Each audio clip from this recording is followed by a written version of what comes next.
Stampers, it's Kim Vogel with the Basement Bunch Stampers, and I'm here for another terrific Tuesday video.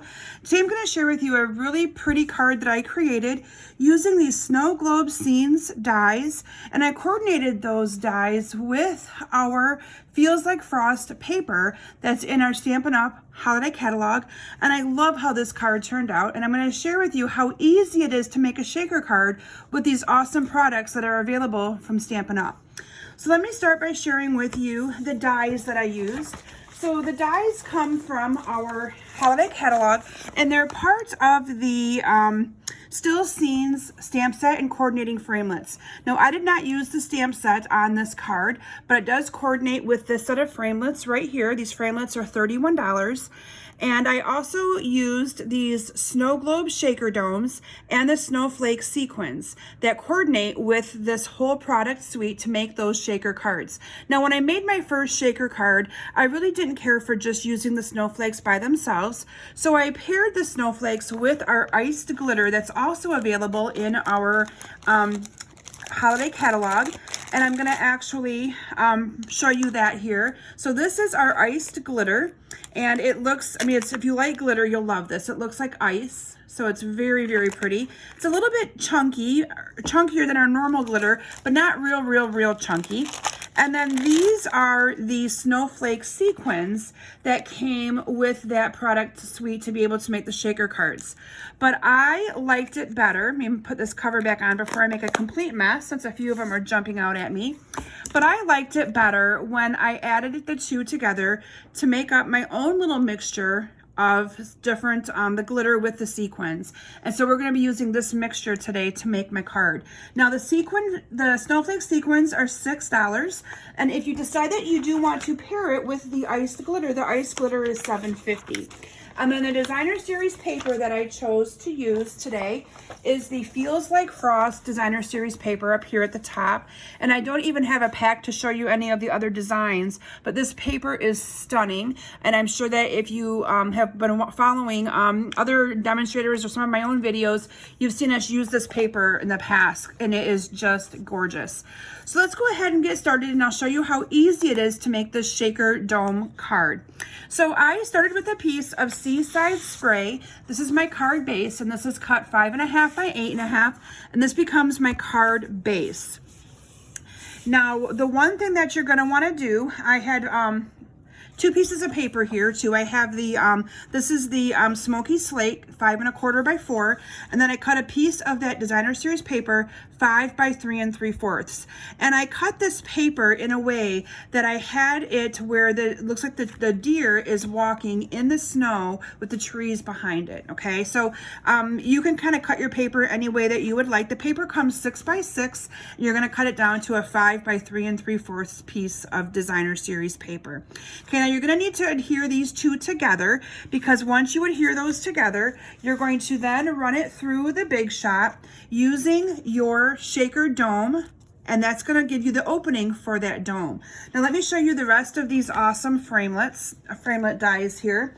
And you're going to see that mine have gotten some well use already. So you have the dome, and then you have the base of the dome. So you could add a color behind it for a solid, and then add this awesome little designer piece on top, or you could use them separate. In my sample, you're going to see that I actually did do them together, and I put a piece, I used our silver foil paper for the top, and then I used the Seaside Spray cardstock underneath to make mine have the two on there.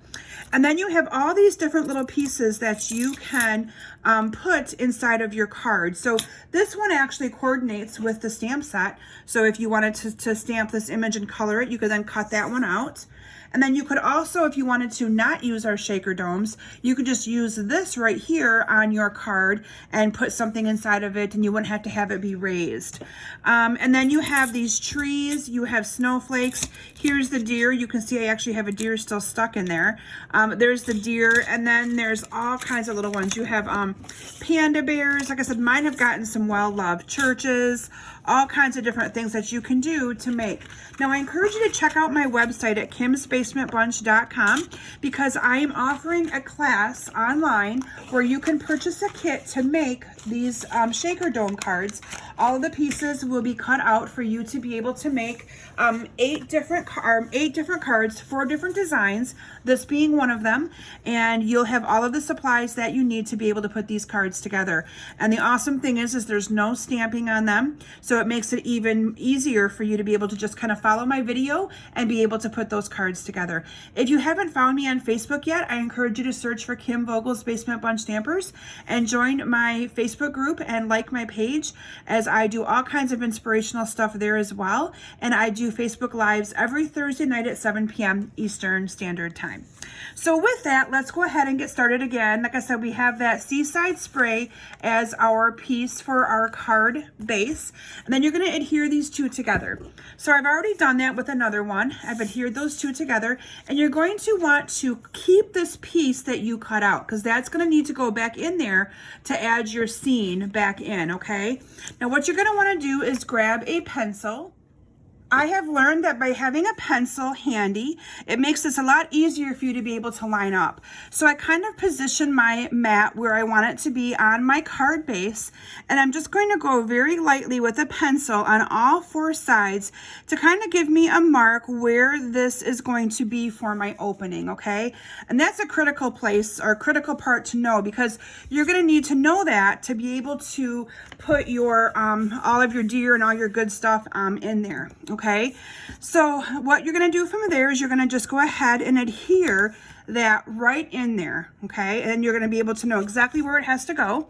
So let me bring in my snail adhesive, and I'm going to put some adhesive on this pretty liberally. I want it to make sure that it sticks. So I'm going to go ahead and I'm going to adhere this down. And then you'll be able to see that it kind of is going to work perfectly for how I intended it to be down. So now I know where to put my deer, and I know where to put all of my awesome other stuff. So this is the deer that I cut out in advance using the Framelits as well. And then I'm going to adhere this deer down with some of our mini dimensionals, because this is kind of a little piece. So I don't want to use any of the big dimensionals. I'm just going to use, and I'm going to actually use 4 of them on this.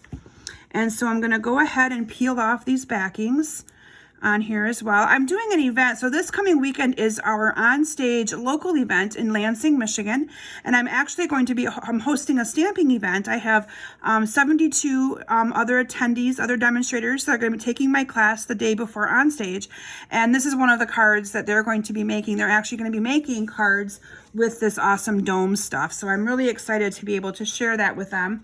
Sometimes I think we forget to just sit and have fun with our products, and I'm really excited, super excited to do that. I'm just trimming off the dimensional. It was showing through a little bit, and I didn't want that to be visible. So I'm going to go ahead and I'm going to adhere my deer down to that.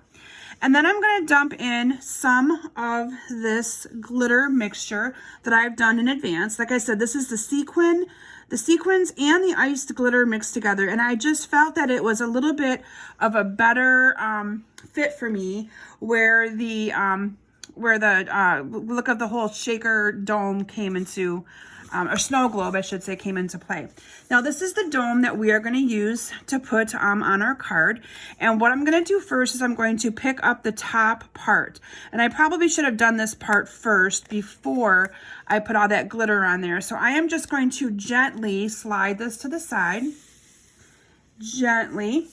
And what I'm going to do is I'm going to put this down. So I took the sticky off on this top facing part, and all I'm going to do is I'm going to put this in here like that. And I'm going to give that a really good press around those edges so that that will stick really, really well. And then I'm going to carefully bring this back in, and I am going to take off the backing on this one. And then what I'm going to do is I'm also going to add some additional adhesive to this. And I kind of applied this I wanted it to stick really well. So I applied quite a bit of my snail. And you just got to kind of be a little bit gentle with it because you do have that dome. Now, I get the question a lot, would I be able to mail this card? I could, but it's going to need to go into a padded envelope, and it's probably going to need to cost a little bit more. So these are the cards that I'd maybe give my local people. Like, I always give my boss a box of cards for Christmas. This might be a card that I include for him. So they're going to be cards that I mainly use to give to people versus cards that I send, okay? Now, you're just going to go ahead and you're going to line that up the best you can. And you're going to get a really good push, really good around here. Again, you want a really good seal right around where that shaker dome goes. And you are going to see how easy it was to create that card. Isn't that just awesome? So from there, I have the bottoms pre-cut, and I'm going to go ahead and I'm going to adhere the Seaside Spray base down, and I put it right underneath there. And then using some of the Tombow glue, I use that to adhere. This is the one that I cut out with the gold foil, and I'm just going to use this very sparingly and dot this on here a little bit. And you'll see that this is just enough glue to hold it in place. I'm going to layer that right on top. And I like to use the bottom of my glue to kind of push it down, and it'll stick really good. And then I top this card off using some of our Seaside Spray ribbon. And what I did is I just tied a bow on here. And I'm going to cut this or pull this bow down. And then I just cut this the ends off, cut it with my scissors here. And all I'm going to do is take some glue dots. My bow is sticking to me because I got some of that Tombow glue on me. I'm going to take some glue dots, and I'm just going to adhere this bow right down to the top up here. And look at that beautiful card that I created. Again, no stamping involved on this card, and look how pretty and simple it is to create that card using our domes. Sometimes I think shaker cards can be a little scary, but I'm hoping that my video today has shown you that you can actually make these cards very, very easy using these awesome coordinating products from Stampin' Up. So thank you so very much for stopping today. I hope that you consider adding the snow globe scenes to your stamping supply, as well as the awesome ice glitter and these awesome snowflake sequins as well, to be able to make some awesome cards for yourself. I should also mention that those domes, I didn't mention the domes, but the domes you get 10 domes for $6.50, and they're really easy to use, as you've seen me demonstrate for you today. So thank you all so very much for stopping. I look forward to seeing you back here next week, and make sure you find me on Facebook to watch me live every Thursday at 7 p.m. Eastern Standard Time. Thanks, everyone, and have a great day.